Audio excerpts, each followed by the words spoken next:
What if the map of who you truly are was never lost, only buried where you were taught not to look? What if every distraction, every rush, every polished identity was a layer of soil pressed over a simple, luminous drawing that your ancestors sketched in the dark?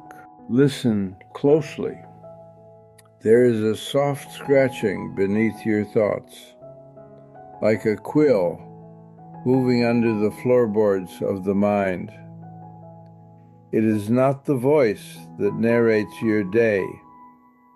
It is older, quieter, and it does not bargain. They buried the map of consciousness beneath the unconscious for a reason. Not because it was evil, but because it was powerful. Too powerful for a frightened age obsessed with certainty. We inherited this caution, like a broken compass that still points somewhere, just not north. So we learn to mistrust what we cannot catalog, and to worship what we can measure on a screen. Begin with the breath. Inhale, and watch your chest rise as if the ocean remembered the moon. Exhale, and feel how the ocean returns without effort. The observer appears when breath becomes interesting. When you were small, the world taught you what to notice. It did not ask what you loved. It trained your attention to serve survival, approval, and speed.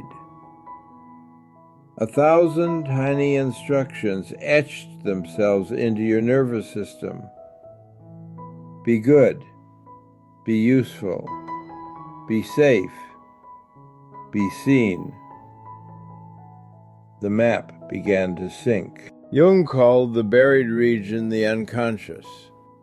But he did not mean only a pit of personal secrets. He spoke of a deeper field, a shared inheritance, the collective patterns that dream through us. Some of those patterns are lightless not because they are wicked, but because we refuse to turn toward them with a candle. Shadow is not the enemy. It is the unopened envelope. Imagine your mind as a library at night. Stacks of memory, aisles of symbol, doors labeled with names you forgot. Down in the sub-basement you find a table and a folded parchment bound with twine. The label is smudged, but the first line is clear. Here is the road you are already walking. Open it slowly. The map is not a diagram. It is a choreography. It does not tell you where to go. It shows you how reality moves when you look at it a certain way. Like the Tao that Lao Tzu hinted at, the way that can be spoken is not the way, but the silence between words points to it. You were taught to believe that thinking builds reality brick by brick. But notice how your thoughts often arrive already dressed, as if someone else laid out your clothes the night before. As Alan Watts joked, you are not so much doing your life as being done by it. And yet, there is a fulcrum, the placement of attention. In the laboratory, the observer changes the experiment by observing it. The double slit taught us that context matters, that what we ask reality to be is entangled with how we inquire. We must be precise. Physics is not a pamphlet for wishful thinking, but as a metaphor for inner work, it shines. Attention does not create the universe, but it sculpts the universe you can meet. Your nervous system is not a courtroom. It is a river delta. Thoughts branch and braid, carrying stories to the sea. When you sit still and breathe, certain channels silt up, others clear. Modern research on mindfulness suggests the brain's default chatter can soften, enabling a different kind of seeing.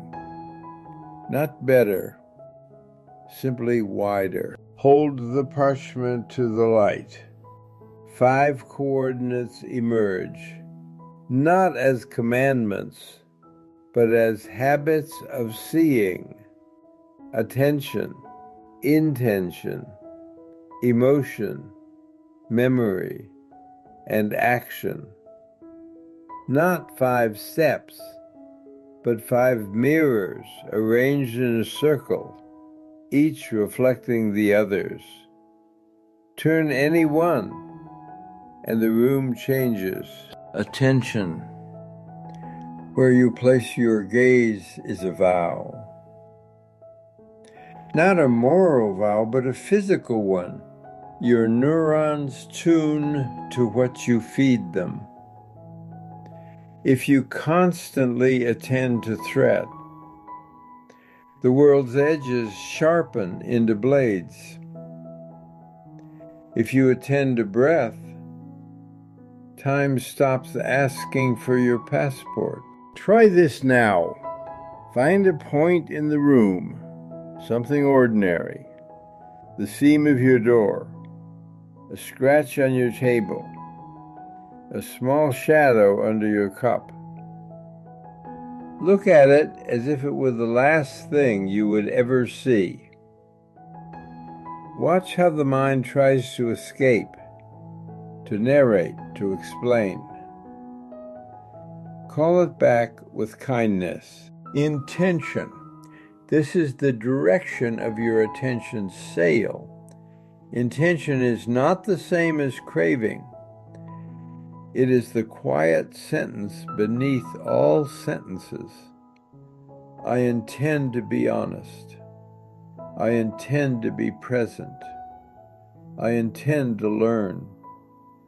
These are not wishes, but permissions, allowing life to meet you without disguise. Emotion. Not a problem to be solved, but whether to be listened to. Each feeling is a courier, delivering news from a province you forgot you govern. Fear says, I'm small and need a hand. Anger says, a boundary was crossed. Grief says, something mattered. If you exile the messengers, the empire dries out. Memory. The past is not a museum, it is a workshop where stories get repaired. Neuroscience speaks of reconsolidation. Memories are rewritten each time they are recalled. When you return to a scene with new resources, you lay down a different path through the forest. The map shifts as you walk it. Action. Your body is the cartographer's pen. An insight not enacted leaves a faint pencil line. An insight lived becomes ink. Bow your head before you speak. Answer the message you avoid. Tell the truth one sentence earlier than you used to. Behavior is the ceremony that marks a thought as real. But the map is guarded. At the first gate stands fear, wrapped in the armor of certainty. Fear believes it is keeping you alive by keeping you small. Treat it as a child who watched a storm alone. Offer your coat instead of your verdict. At the second gate stands shame, the archivist of mistakes. It clutches folders of old scenes and insists that you are identical with your least skillful day. Speak gently. You are part of me, not the whole. Watch how it softens when it is seen without prosecution. At the third gate stands control, the engineer who trusts only levers. Control can build flights of stairs across chasms, but it cannot dance. Invite it to rest its hands. Show it the bridge that appears only when the foot is placed. Sometimes the safest route is the one mapped by trust. At the fourth gate stands numbness, the winter that refuses spring. It learned to freeze so that nothing could be lost. Warm it with simple rituals. Drink water slowly. Put your palm on your chest. Name 5 textures in the room. Numbness thaws when you pay attention without agenda. At the fifth gate stands story, the beloved liar. It wants to be the map and the territory both. Let it speak, then place it on the table and listen through it to the silence behind. The story is not the enemy.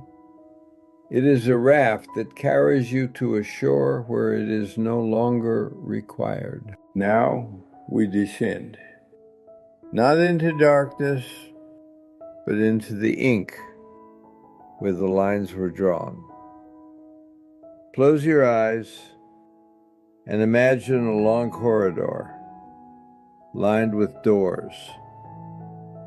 On each door is a phrase you inherited. Be productive. Don't be too much. Realists don't believe in magic. Choose one door you have been avoiding.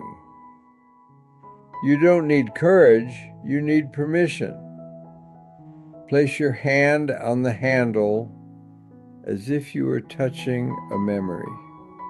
Open it and step inside. On the desk is the map again, lit by a single lamp. You notice something new.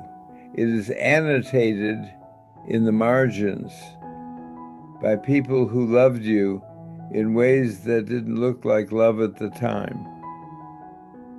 Teachers who doubted you to wake your fire. Friends who left so you could meet solitude. Failures that stripped you to an honest core. The unconscious is not only a basement, it is a vault. Eckhart Tolle speaks of a gap, the space before the next thought forms. Stand there now. Do not try to lengthen it. Simply let it notice you. You may feel a pause, like stepping from a moving walkway onto still ground. In that pause, hear the footfall of the observer.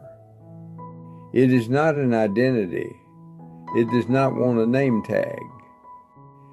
It is the light that reveals identities as costumes. When you identify with the observer, you stop confusing the mirror with the face. You might ask, if observing is enough, why act at all? Because witnessing without compassion becomes surveillance, and compassion without action becomes theater. The map urges both.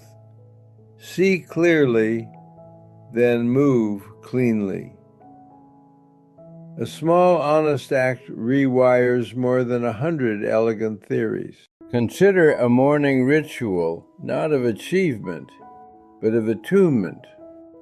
Before the phone, find the breath. Before the news, find 1 square inch of beauty. Before the to-do list, ask a single question. What is the kindest way to be effective today? The brain's default network loves rehearsals of self. Let it rest by giving it a simple task. Feel your feet. Count 4 in, 6 out. Name a sound. Notice a scent. These are not spiritual fireworks. They are the hinges on which a heavy door swings easily. As the door swings, a larger room appears. Watch relationships change when you stop using people to confirm your narrative. Silence grows in the gaps where you used to defend yourself. Listening becomes a form of touch. Love reveals itself, not as possession, but as a shared temperature. Return to the metaphor of physics carefully. We cannot bend photons with affirmations, but we can bend our participation with attention. Complementarity whispers that how we look determines what we can see. Paradox is not a bug, but a feature. We hold that paradox the way a violinist holds a note. Tension becomes song. You do not have to believe any of this. Belief is another room. Presence is the field outside the house. Step into the field for 1 minute a day with no agenda but noticing. Watch how the rest of your life arranges itself around that one honest minute. The ancestors did not bury the map to punish us. They hid it to guard it from eras that would sell it by the inch. They trusted that one day a quieter generation would come, willing to read by candlelight again. If you have found this door, you are that generation for your lineage. Now let's trace 3 paths on the parchment, each a way of unburying. Path of stillness, path of candor, path of service. Not separate roads, but 3 rivers that braid into one body of water. Choose the one that rises to meet you first. Path of stillness. Sit as if you were a mountain, listening to a sparrow. 10 minutes of not fixing anything. Thoughts come? Nod at them like neighbors passing on a morning walk. Return to breath, not as a policeman, but as a host returning to the door. As weeks pass, stillness reveals stowaways.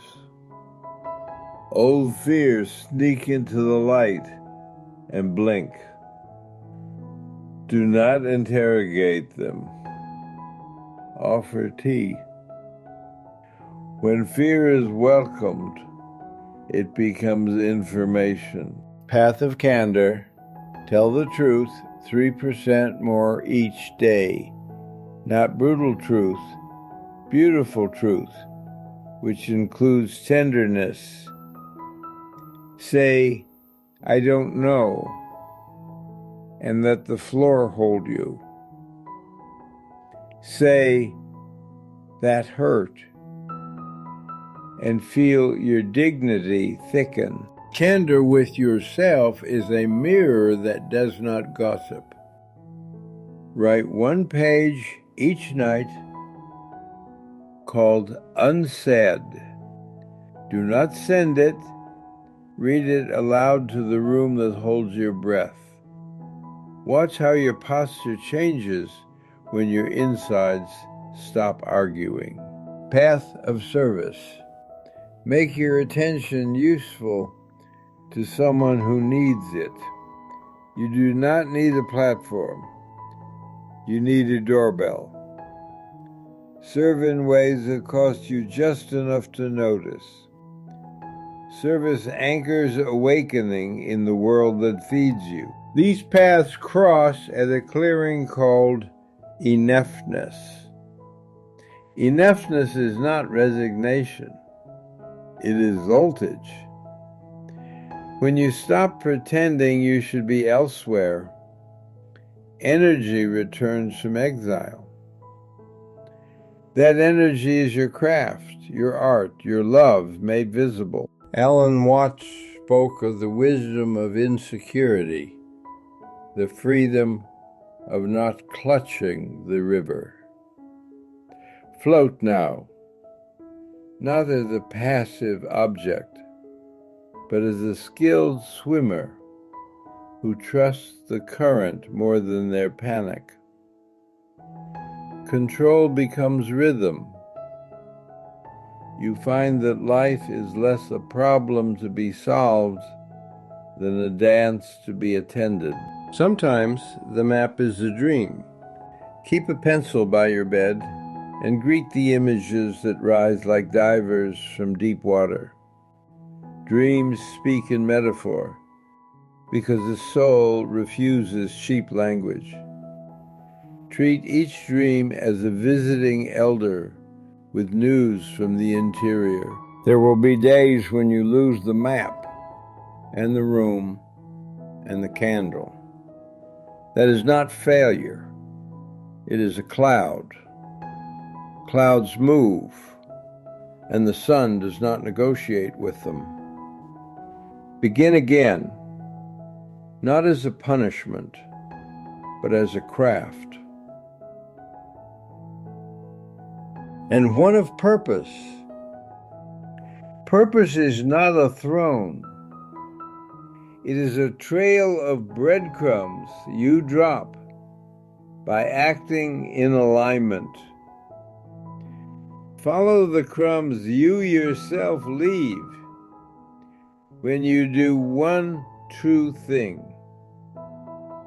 You will find that purpose is where your gifts reenact their gratitude. Now a final descent into the place where the map was drawn. Close your eyes, breathe, and imagine you are sitting at the same desk as the one who first sketched it. They are not a monk or a king. They are a human being who learned to be soft without breaking. Ask them one question. How did you know where to draw the lines? Notice their answer is not spoken. They place your hand over your heart as if it were a compass. They guide your attention to the ache you avoid, and then to the joy that embarrasses you. Then they remove their hand, and your hand remains. This is the secret. The map is responsive. It updates with every honest breath, every clean boundary, every forgiven debt. It is not a treasure to possess. It is a relationship to maintain. Betray it, and it waits. Return, and it warms. You are not the voice in your head. You are the cave where that voice echoes, and the mountain that holds the cave, and the sky that holds the mountain. When the voice quiets, the cave begins to sing on its own. A low, steady tone you have mistaken your whole life for silence. Do you see it now? The subtle conspiracy of love that placed the map out of reach. You had to go hands that could carry it without tearing it. You had to go eyes that could see without suspicion. You had to become the person who can hold what was always yours. Stand up slowly. The room is the same, but the furniture has given up its secrets. Walk to a window and notice how the light does not hurry to prove itself. It simply enters. As you move through your day, let your actions sign the map anew. Leave a note for someone you love, not because it is efficient, but because it is true.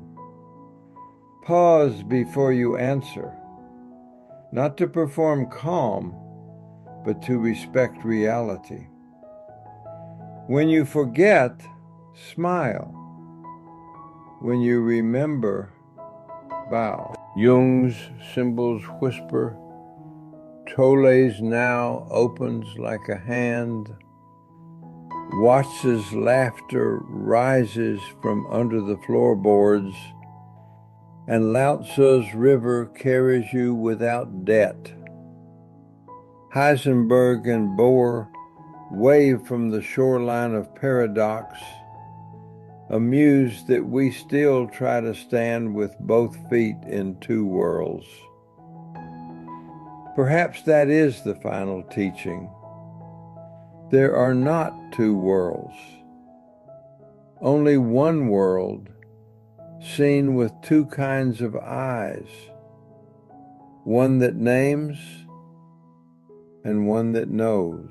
And when night falls, fold the parchment and place it near your bed, not as a relic, but as a living document that breathes when you do. In dreams, the cartographer will visit again, not to instruct, but to companion you. You will wake with a sentence in your mouth you did not put there. I remember. If you listen closely, the map hums. It hums when you tell the truth, when you forgive, when you give attention as if it were water. It hums in grief and in celebration, equal in its belonging. It hums because it is not paper at all, but the pulse of a life finally lived from the inside out. You were never meant to hoard this. The map grows clearer when shared. Teach someone to breathe with you. Walk a friend to the edge of their story and wait with them while a door opens. The old warning was wrong. The buried thing was not dangerous. It was delicate. Powerful, yes, but in the way a newborn is powerful. Handle it with reverence, not fear. Let it change the shape of your day. And if anyone asks where you found it, tell them the truth. It was exactly where they hid it. Under the noise. Inside the pause. A door opens that doesn't look like a door. It looks like the ordinary, briefly unadorned by your history. The first time you notice this, you may feel nothing except the absence of your usual rush. Do not mistake quiet for emptiness. Diamonds sound like silence when they appear. Consider how your attention returns to pain like a tongue finds a chipped tooth. This is not pathology. It is orientation. Pain is the marker stone of the buried path. The cairn, travelers left for one another in fog. We learn to read the ache not as an ending, but as a signpost that says, turn inward here. Sit with one memory you treat like a locked room. Do not force it open. Slide a letter under the door. Write to the version of you who was there, with the tone you needed and did not receive. Say 3 things. I see you. You make sense. I'm with you now. This is not a sentimental exercise. It is neurology with kindness. Every recall is a chance to lay new pathways, to add a light where there was only echo. The scene will not vanish. It will unfreeze. Frozen water still looks like itself until it starts to move. Name the characters who live rent-free in your conscience. The critic, the hustler, the ghost of the parent who frowned, the lover who left before eating breakfast. Invite them to the table like an awkward family reunion you choose to host with grace. Tell each one what job they tried to do for you, and what job you will do for yourself now. When the critic arrives, it brings a ledger and the gavel. Thank it for trying to keep standards alive. Then release it from judging motives. Ask it to judge only processes and leave hearts alone. Watch how your inner court learns to deliberate without sentencing. When the hustler arrives, it wants to sprint into your future and return with trophies. Let it keep its speed, but redirect its mission. Run errands for presence, not applause. Send it to fetch water for your breath and bread for your patience. Speed ceases to be panic when it shows a quiet aim. There's also a softer figure you rarely notice, the witness who never raises its voice. It watches without verdict and waits without fatigue. When you remember to remember it, shame loses its disguise. You are not alone, because you are not only you. Let's walk back to physics, carefully, like guests in a lab. When you place a detector, you choose what shows up, wave, particle, or both as potential. In human terms, your questions shape your encounters. What's wrong with me narrows the room. What is here widens it.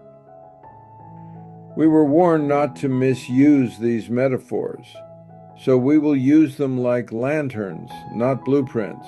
Try a 1-minute experiment that borders 2 worlds. Breathe in for 4, out for 6, 3 times.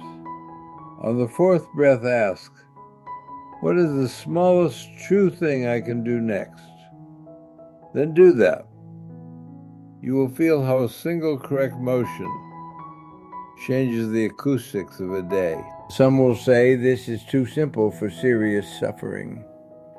They are right that complexity deserves respect. They are wrong that it forbids simplicity. A door can be heavy and still respond to a single deliberate turn of a key. What we lack is not wisdom, but the courage to apply small wisdoms consistently. Bring your body back from exile. Lay on the floor for 2 minutes and let gravity finish a sentence your shoulders have been holding. Unclench your jaw as if you were untying a knot you tied in childhood. Spines are antennas. Tension is static. Release is reception. The unconscious is not only depth, it is also heights. Dreams arrive like postcards from upstairs, postmarked from rooms you don't remember renting. Do not translate them into neat slogans. Draw them with the imprecision they prefer. Ambiguity is their language, and it refuses cheap clarity for a reason. Tonight, set a glass of water by the bed and a pencil beside it. Ask a question with sincerity, not demand. What don't I see that wants to be seen? When you wake, write the first image, even if it seems stupid. A blue door, a tired fox, a clock with no hands. Later you may realize the fox was your restlessness, asking for shade. History plays on loop until we learn the choreography of a different ending. Notice the moment a familiar argument begins in your chest, the prelude of raised voices that live in your ribs. This time, switch the instrument. Answer anger with a boundary and a breath, not a thesis. An old song loses power when a new instrument leads. Now let us visit the workplace, where so many spiritual insights go to die. You do not need incense to remember who you are in a meeting. You need the same two things: attention and consent. Attend to what is actually happening. Consent to act from what you value, not from what you fear. Try this. Before a hard conversation, ask, what outcome can I influence honestly? Then, name your ground in one sentence. I want repair more than victory. You will feel your spine lengthen around that sentence like a mast around a sail. The wind will arrive on its own schedule. Your task is the rigging. Return to the body of the planet. Walk for 10 minutes without headphones and let the world interrupt your monologue. Trees specialize in unhurriedness. Sidewalks keep old secrets in their cracks. When your attention meets the unedited afternoon, the unconscious rises through your feet. You will be tempted to teach all of this to everyone you know before it seasons in you. Resist the missionary impulse and become a slow, unmistakable example. People feel the change in your weather long before they hear a sermon. We trust what is embodied more than what is announced. Let us talk about love without the perfume. Love is not only sweetness, it is the sober choice to remain present when your favorite story is threatened. Love says, I see your survival strategies, and I will not join their theater. Then it asks, do you want to try something braver than rehearsing this pain? The shadow does not vanish by illumination alone. It wants employment. Give it a job that honors its strength without letting it drive. If your anger is volcanic, send it to defend the boundary of your rest. If your envy is sharp, ask it to help you name unknown desires without punishing the one who mirrors them. Ritual is memory with choreography. Create one small ceremony that no algorithm can optimize out of your day. Light a match before you write, and watch it burn all the way until it pinches your fingers, cautious. Whisper 1-2 sentence to the room, then begin. You might ask why ancestors matter if the map is inside you. Because you are not a self-contained project, you are a relay. Generations pass a baton woven of unfinished songs and unlearned lessons. You were allowed to finish a verse they started, or to set down a weight they confused for a duty. If grief arrives, greet it like weather blowing through a door you forgot to bolt. Pour it tea and ask what it wants you to remember. Usually it mentions love by its other names: tenderness, interdependence, holiness without a church. Grief is a hand on your shoulder, turning you toward what matters. Sometimes the sub-basement is too loud with echoes to hear anything new. Climb one floor up and open a window called fresh air. 10 minutes of real sky or ancient medicine. Eat something unprocessed and drink water like it was news. Clarity loves a body that has been treated like a friend. We circle back to those 5 mirrors: attention, intention, emotion, memory, action. They do not ask you to be perfect. They ask you to be transparent. Hold one up to another and watch how they align like lenses drawing light into focus. When they line up, the image sharpens and the next step is unmistakable. Attention with no intention becomes a sponge that absorbs everyone else's urgency. Intention without attention turns into rigid ideology that refuses to learn. Emotion without memory forgets context. Memory without emotion lies about impact. Action without the other 4 becomes noise, the busiest form of avoidance. There is a 6th mirror hidden behind the others: compassion. Not pity, but accurate warmth. Compassion is how the observer touches what it sees without adding smoke. With it, your inner ecosystem shifts from survival to belonging. Let's test the map in conflict where it matters most, at home. When the same argument starts, pause the script 1 line earlier. Name the pattern like a weather report. A storm is approaching.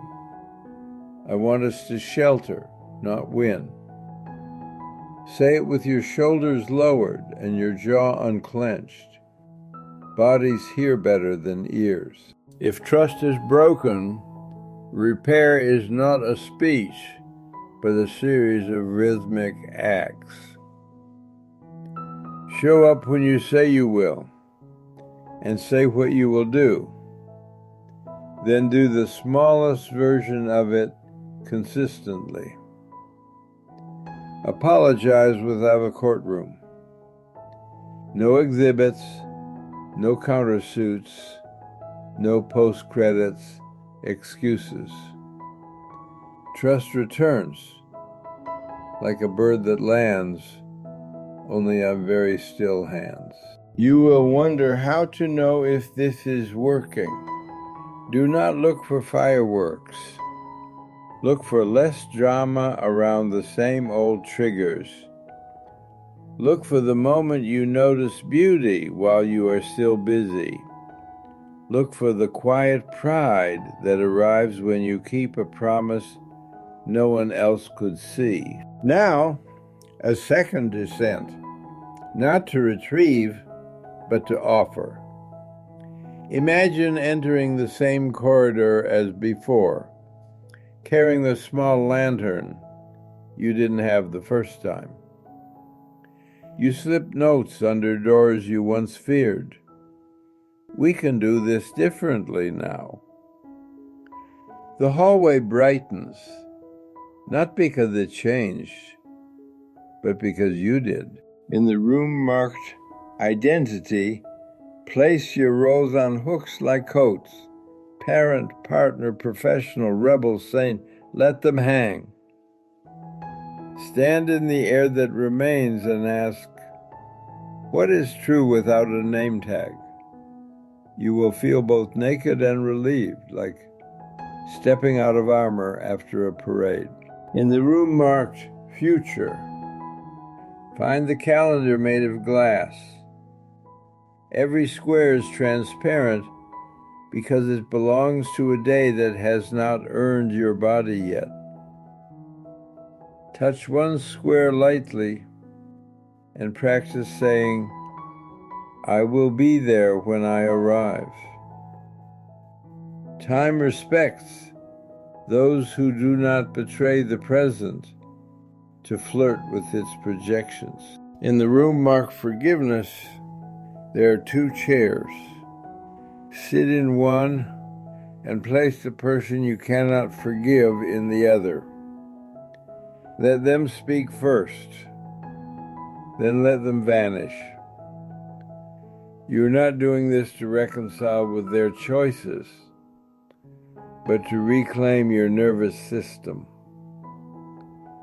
Forgiveness is not forgetting. It is untying your life from their anchor. Return to stillness, candor, and service, but braid them tighter. 10 minutes of stillness, 1 brave sentence of candor, 1 human served without witness. Repeat this small trilogy for 30 days and watch how the floor beneath your life stops creaking. Structures born from rhythm outlast structures born from force. Mystery will keep some rooms locked, no matter how gentle your hand. Respect that privacy. The soul is not a factory open for tours. You can live beautifully with unanswered questions if you marry them to honest participation. Not knowing is a horizon, not a prison. Sometimes joy will arrive without paperwork. Let it. Laugh in the kitchen alone without explaining to a ghost jury why it is permitted. Unpracticed joy is a kind of bravery, too. A word about power, the quiet kind that doesn't need an audience.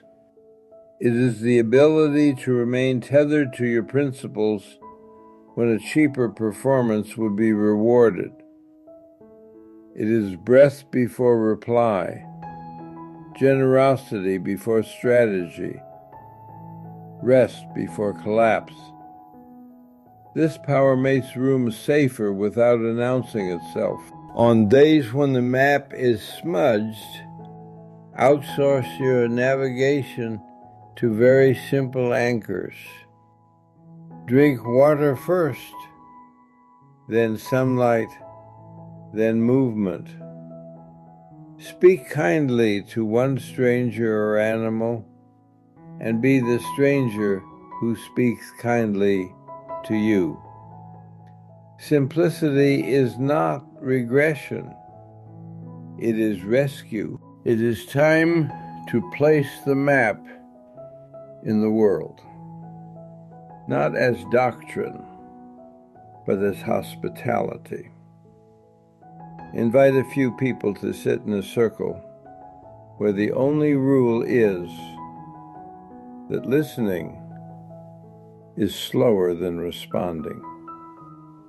Watch how quickly tenderness becomes an expert at translation. You may be the first in your line to do this consciously. That is both weighty and beautiful.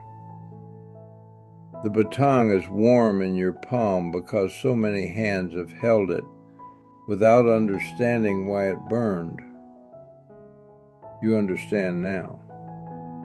It was friction from running in place. We will end this chapter with a vow that is not loud. Whisper it to the part of you that hides when rooms become sharp. I will not abandon myself while I am learning. Let it echo, then let it rest. When the night is quiet enough, take the parchment out again. Trace your finger along the route it shows. Not to memorize, but to befriend. Fold it into your pocket, where a pulse is easy to reach. Walk into tomorrow like someone who knows, where the sun lives even on cloudy days. There will be backslides, and you will call them failures until you remember they are rehearsals. Rehearsals do not embarrass musicians. They make the final performance possible. In your life, the final performance is not a moment, but a way of moving through moments. Carry your instrument with the dignity of someone who learned to tune by ear. And if you need a sign, let the next true breath be it. No thunder, no curtain rise, just the ordinary made sovereign. The buried map trembles when you breathe like this, because it recognizes its owner. The lock falls away even if the door refuses theatrics. We have more ground to walk, rooms we have not opened, doors we have not noticed. There's a chapter about work that is also worship, and another about silence that is also speech. There is a chapter about the way children teach us the physics of wonder by violating our schedules with awe. We will go there next, slowly, with the lamp held low. Work that is also worship begins before you touch a tool. It begins when you decide that your craft is where attention becomes visible. The email, the code, the broom, the scalpel, the steering wheel, each is a vessel only as sacred as the presence you pour into it. You do not have to love every task. You have to love the way you meet it. Set a small altar at your desk without announcing it. One stone that fits your palm, a single leaf, a photo that reminds you to be kind when no one is watching. When you sit, place your hand on the stone and remember the vow to do one thing as if it is the only thing. This is not productivity. This is fidelity. Quality grows in the soil of unbroken attention. Not grim concentration, but the relaxed intensity of someone tying a child's shoe. Let your spine align as if truth prefers taller rooms. Breathe once before beginning. This is the bell that starts your quiet practice. Mastery is not a peak. It is a groove worn by devotion. A potter's hands learn a language clay speaks only to listeners. A coder learns to hear the hum of logic under the noise of cleverness. A nurse learns to smooth fear by how a blanket is lifted, not just by what is said. When you forget, you will default to speed, the worship of jitter. Pause and touch the altar again. Return to the one thing and let the irrelevant starve. Without hatred, the day becomes a kiln. Your work, clay that strengthens by heat instead of haste. Now we open the door to silence that is also speech. Silence is not the absence of words. It is the presence that makes words honest. Music lives in its rests. Conversation lives in its pauses. Without the pause, even truth sounds like advertising. Practice a simple rite called arrival. Before a meeting, 1 minute where no one speaks, just breath and the subtle shuffle of bodies consenting to be here. Watch how the room's pulse recalibrates to human scale. Decisions made from arrival cost less repair. Adopt a daily fast from opinion. 10 minutes when you refuse to manufacture takes. Let your mind notice without grading the cloud's edge, the sound of a distant truck, the timing of a door. Opinions are tools.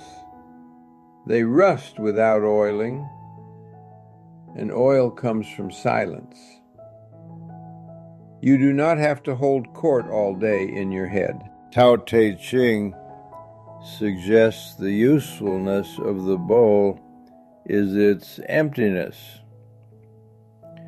Leave one bowl empty on your table as a reminder that not filling is a kind of making. Silence is the room where the observer meets compassion and decides to collaborate. It is the space between inhale and exhale where the map upgrades itself. Send fewer, truer words. Wait 4 breaths before replying to the message that prickles your skin. Ask, what is the kindest, accurate sentence? Accuracy without kindness is a scalpel in a child's hands. Kindness without accuracy is a bandage over a splinter. There is also a communal silence that ripens courage. Sit in a circle where listening moves slower than speaking, where stories are received without repair. Feel the electric safety that grows when no one is auditioning for the role of savior. Communal quiet turns strangers into neighbors of the same interior country. Now let us study with the smallest professors, the children who violate our schedules with awe. A child kneels before a puddle as if it were a cathedral and baptizes a stick. They do not consult a clock to decide if wonder is efficient. They major in presence, minor in experiments that end in laughter. Let them teach you the physics of wonder. That curiosity travels frictionlessly when you stop defending your expertise. That attention entangles with what it loves until both forget who initiated the dance. The time dilates when you drop the performance called I already know. Rehearse beginner's mind without abandoning grown competence. Begin a familiar task as if the tool had a secret it will share only today. Ask your morning, what is not yet named that is already here?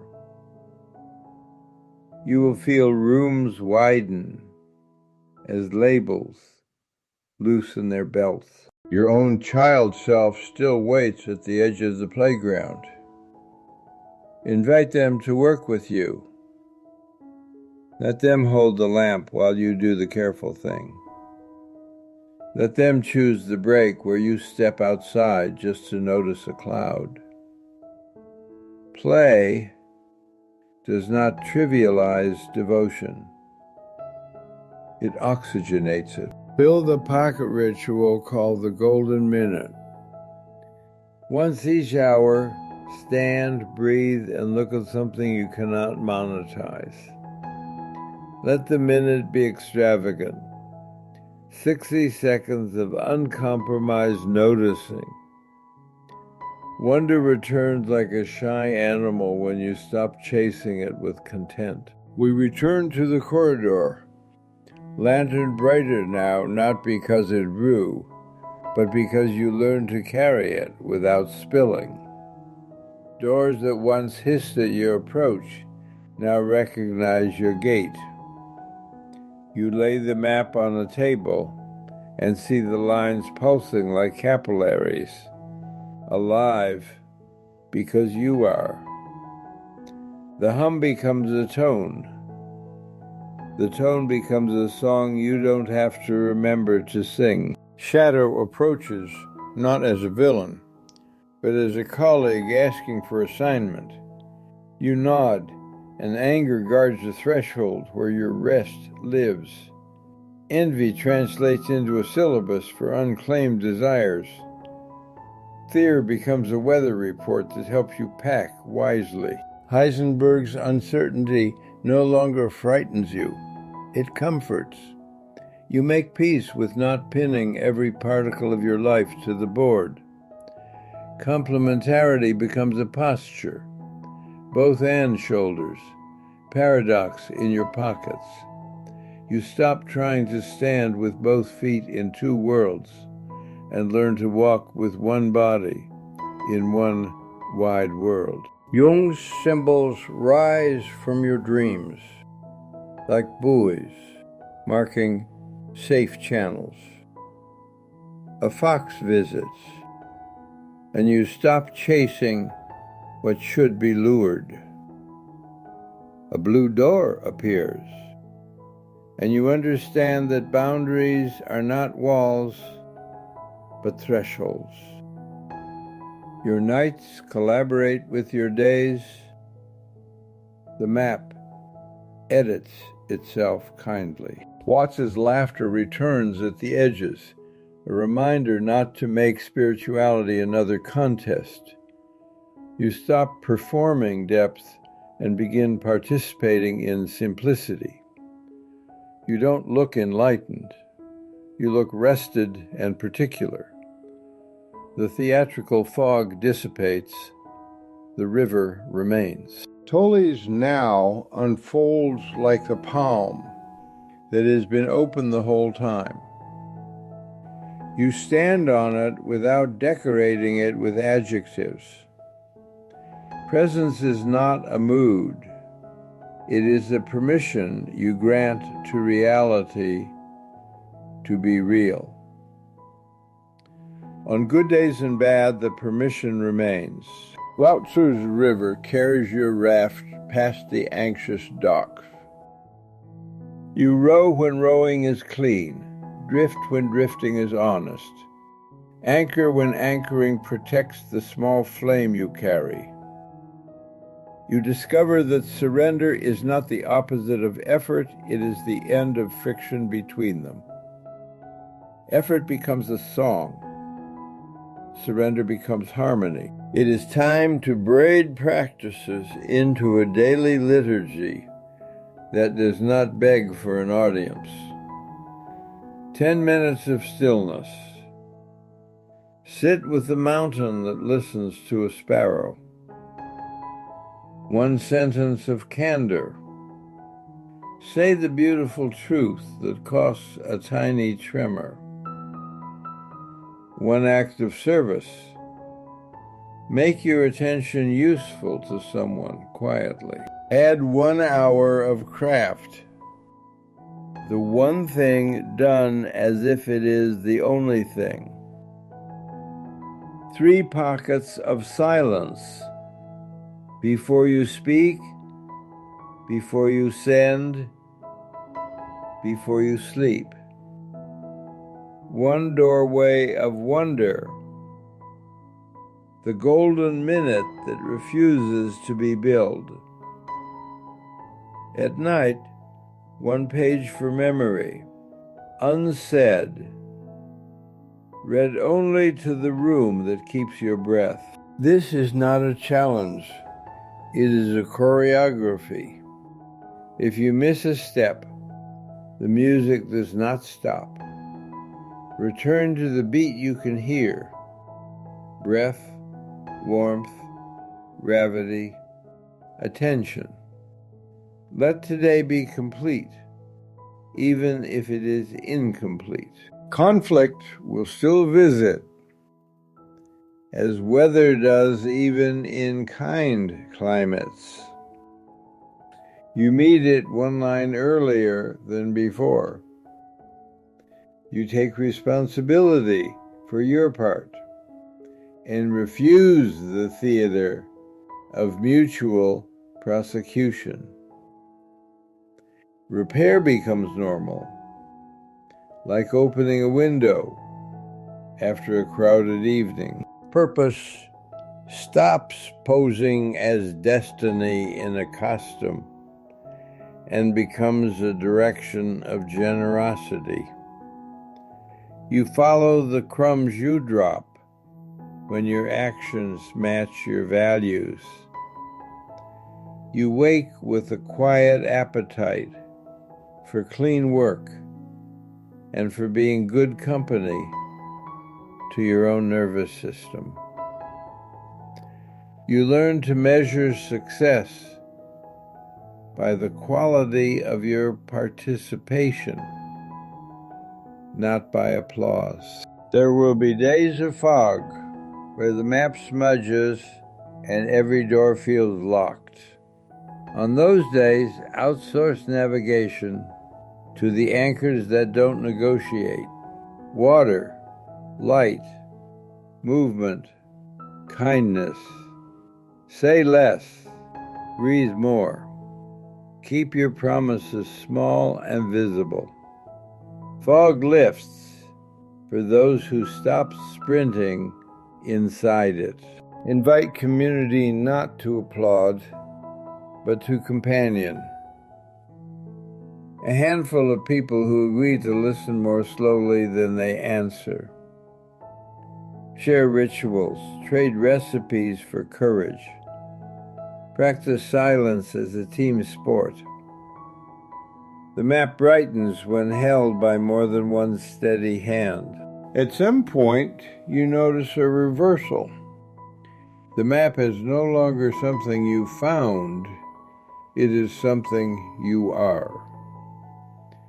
Your way of walking draws lines others learn by following, not by obeying. You become cartographer and traveler in the same breath. The ancestors gather closer at the edge of your sleep. They do not demand monuments. They ask for continuity. Finish one song we began, they whisper, and lay down one weight we mistook for duty. You nod, and the baton cools in your hand. Friction changed to flow. Work becomes a sanctuary where skill kisses soul in the open. Silence becomes a language you trust to say what words cannot. Wonder becomes a diet that nourishes a type of attention no market can counterfeit. Together, they form a life that feels both ancient and newly made. On an ordinary morning, you pour tea and realize the room is not auditioning for your approval. It simply is, and you are allowed to be with it. You smile without a witness, and the smile counts. This is the quiet heroism of a reclaimed day. The map that was buried under the unconscious has returned to the surface like spring water. It tastes of minerals and honest ground. It asks only that you drink, and then offer someone else the cup. Transmission, not transaction. If ever you forget, if panic erases the ink, return to the smallest true thing. Place your hand on your chest. Feel the tide move. Say one kind, accurate sentence. Do one unglamorous, generous act. And sit still long enough to hear your own weather.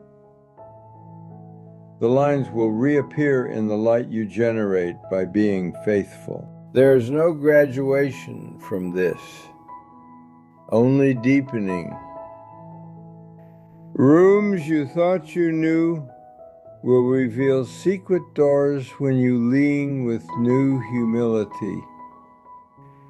You will learn to bless thresholds, to greet endings as rearrangements,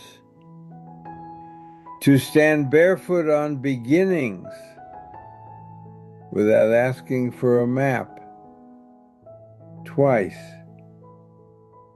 Confidence becomes a form of softness, and softness turns out to be strong. Tonight, when the house grows gentle, unfold the parchment one more time. Trace the route of a day you just lived more honestly than the day before. Whisper gratitude to every gatekeeper who became a guide. Fold the map back into your body and sleep like someone who trusts their dreams to work while they rest. If anyone asks where you learned to walk like this, tell them the obvious miracle. You did not import enlightenment. You exhumed your inheritance. It was exactly where they hid it, under the noise, inside the pause, within the breath. And it is yours to keep only by giving it away.